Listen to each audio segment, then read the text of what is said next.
नमस्कार Priyadarshini home kitchen रे आपण मानक अनेक अनेक स्वागत। आज आम तैयारी करबा कखारू फुल पिठौ भजा। कखारू फुल पिठौ भजा को ओडिसा रे गाँ गाँ रे बनेकी खाई थांती। एही पिठौ को खाइबा को बहुत स्वादिष्ट लगी थाए आ बनेबा बहुत सहज आ कम समय रे भी तैयारी हो जाई थाए। कखारू फुल पिठौ भजा को पखाल भात हेउ कि गरम भात हेउ खाइबा को बहुत मजा लगी थाए।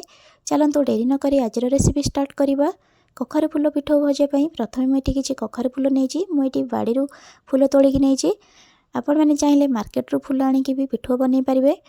प्रथमे मुझे कखारू फुलर डेम्फ को बाहर कर नहीं देखंतु आउ याको भल भाव धोई नहीं। मुझे फुल हिसाब से अरुआ चाउल नहीं। ये मु अरुआ चाउल को 15 मिनट बतुरिया छाड़ी देइथिली। ये देखंतु चाउल भल भाव बतुरी गलानी। तापरे मुझे गोटे पियाज नहीं, गोटे रसुण नहीं आ गोटे सुखिला लंका नहीं। एबे आमे कौन करिया गोटे ब्लेंडर जार रे अरुआ चाउल सब छाणिकी देदेबा। तापरे मुझे लंका रसुण पियाज ऐड करनबा। तापरे ये हाफ टी स्पून जीरा ऐड करनबा। जीरा ऐड कर सारा पर हाफ टी स्पून चीनी ऐड करनबा। मुझे चीनी अल्प ऐड करिछि। पिठोर टेस्ट बहुत बढ़िया आसीबो, खाइबा को भी बहुत टेस्टी लागिबो। तापरे ये हाफ टी स्पून हळदी गुंड ऐड करनबा। ये तापरे मुझे स्वाद अनुसार लुण ऐड करनौछि। एबे आमे कौन करिया गोटे बढ़िया पेस्ट बनै नेबा। देखंतु पूरा चिकन है कि पेस्ट बढ़िया हो जाइए।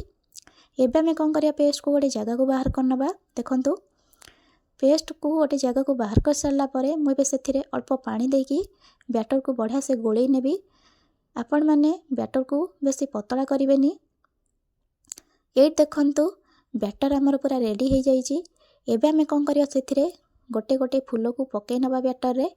ये देखंतु मोटे फूल पकईकी भी आपण मानको देखौछि। मोर एटी बैटर पूरा परफेक्ट अछि।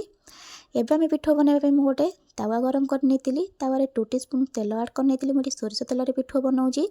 आपण माने चाहिए एटी रिफाइन तेल रे भी पिठौ बनै पारिबे, किंतु सोरिष तेल रे बनैले पिठोर टेस्टटा बहुत बढ़िया आस्ताए, खाइबा को भी बहुत बढ़िया लागि थाए। देखंतु एटी मु गोटे परे गोटे फूल को बैटर रे पकईकी तावारे ऐड कर नउछि। आपण मैंने वीडियो को फुल वॉच करंतु। वीडियोटी भल लगे लाइक करेंगे, शेयर करेंगे, प्लीज चैनल को सब्सक्राइब करने को बिल्कुल भूलिबेनी। देखंतु मु एटी गोटे परे गोटे फूल को बैटर रे बुड़ेकी तावारे ऐड कर नउछि। एबे मु फूल को उल्टेकी भल भाव कुक करनेबी।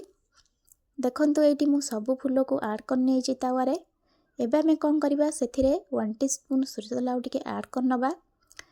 एबे आमे फूल को एपट सेपट को उल्टेकी भल भाव भाजी नबा। देखंतु मुझे भल भाव उल्टेकी एपट सेपट भल भाव भाजी नौछि।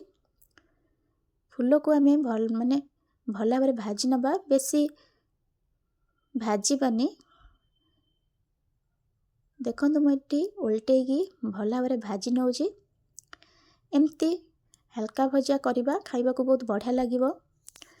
आपण माने निश्चिंत थरे ट्राए करंतु। ए देखंतु आमर पिठौ पूरा रेडी हो जाइए।